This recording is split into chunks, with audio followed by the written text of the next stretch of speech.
Hey, thanks for clicking. I'm Grace, and this is where I share any opinions I may have about any of the literature I may read.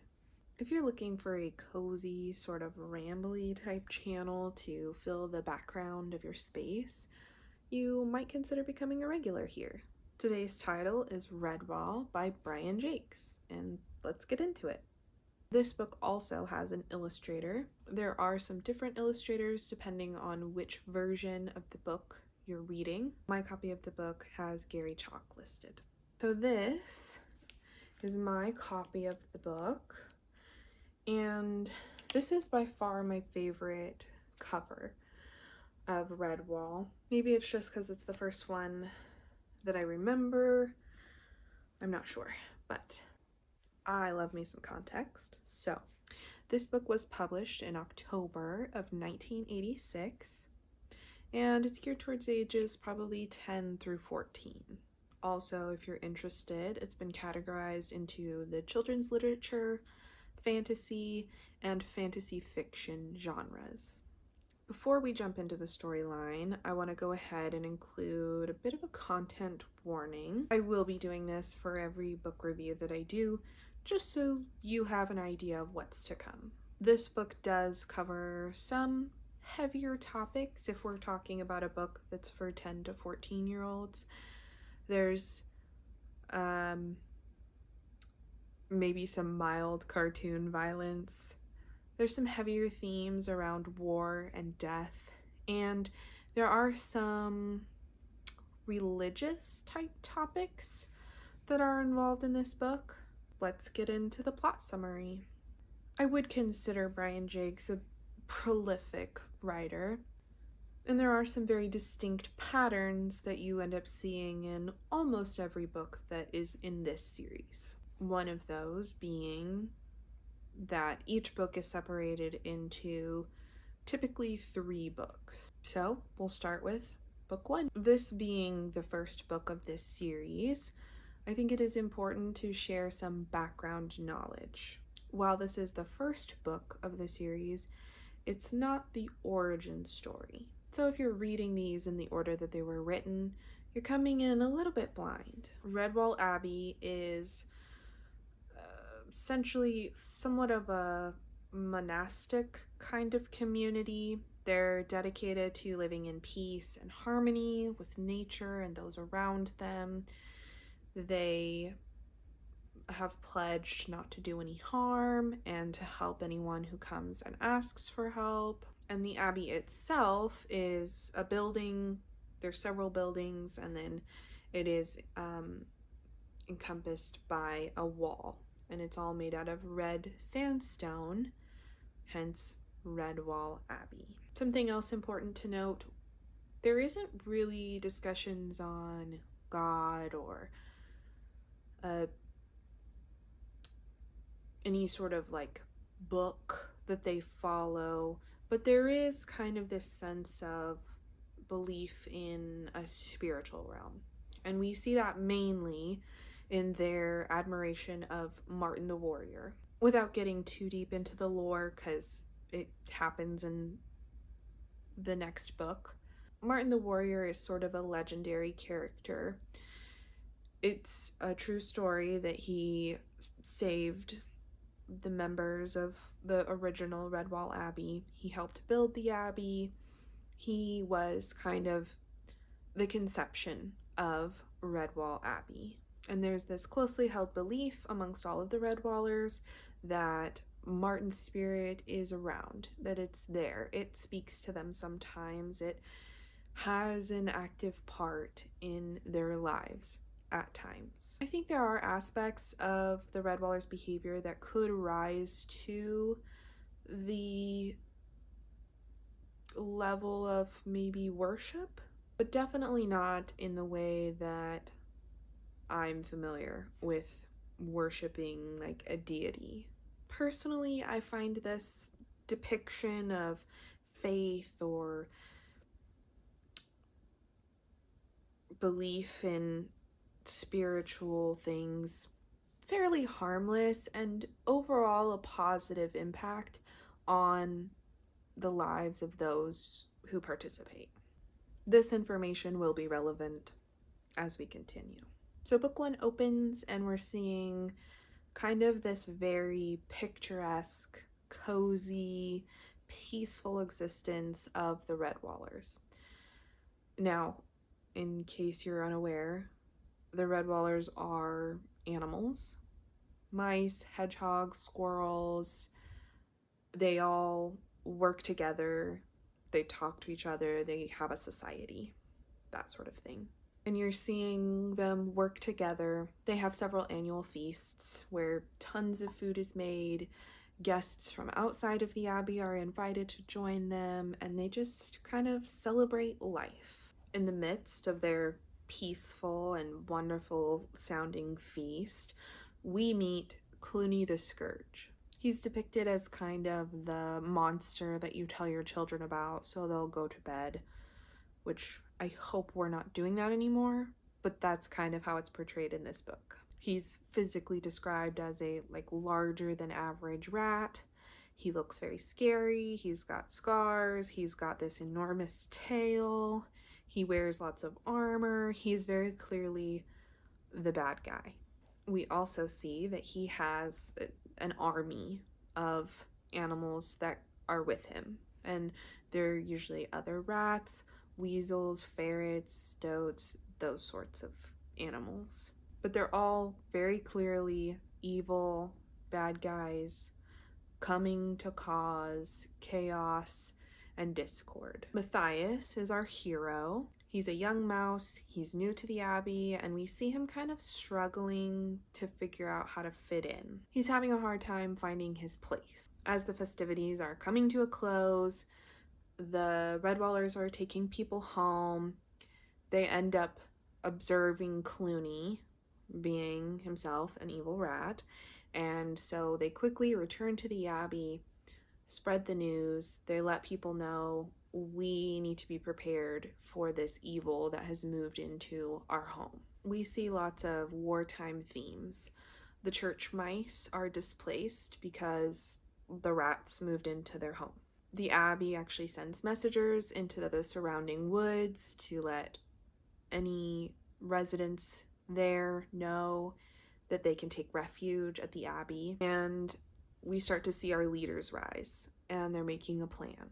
Our main leaders to start off with are Abbot Mortimer and Constance the Badger. As you might guess, Constance is a much larger animal than the rest of them, and so a lot of the animals look to her as a source of courage and bravery, and she feels comfortable occupying that space for them. It's Brian Jake's style to hop between the two opposing sides of the story.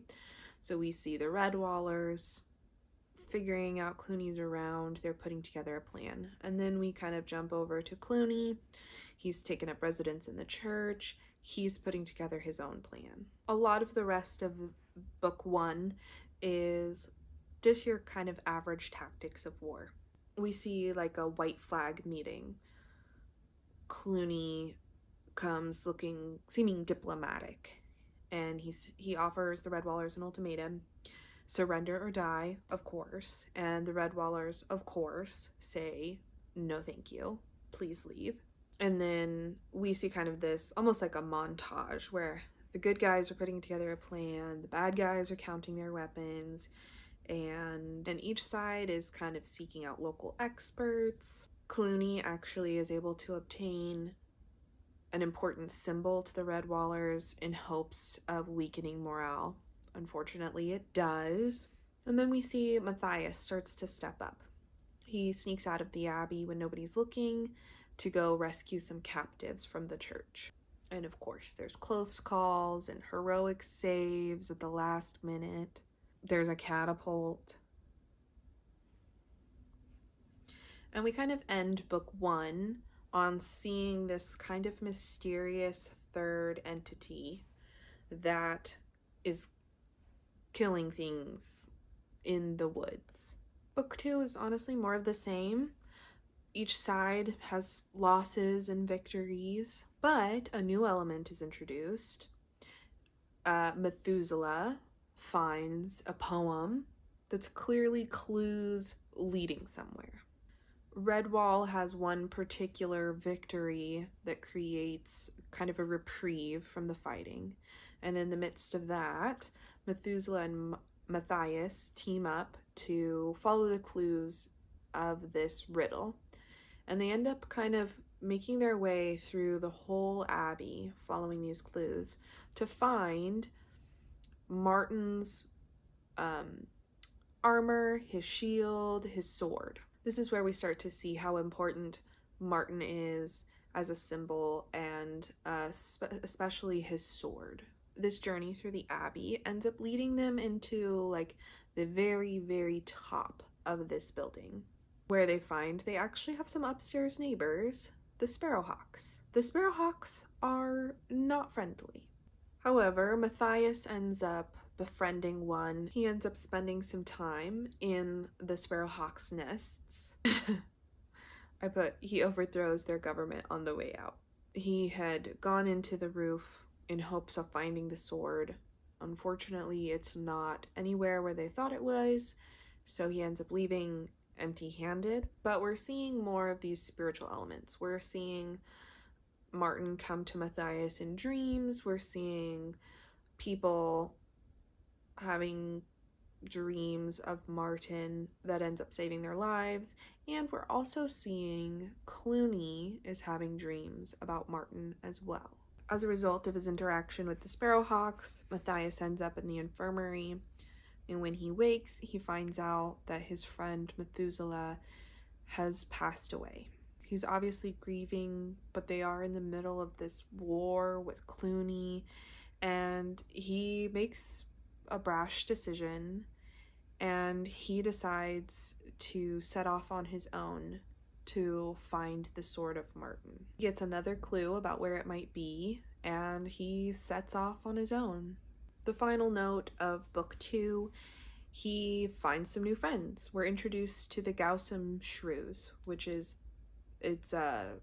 each letter stands for Guerrilla Union of Shrews in Mossflower or something like that.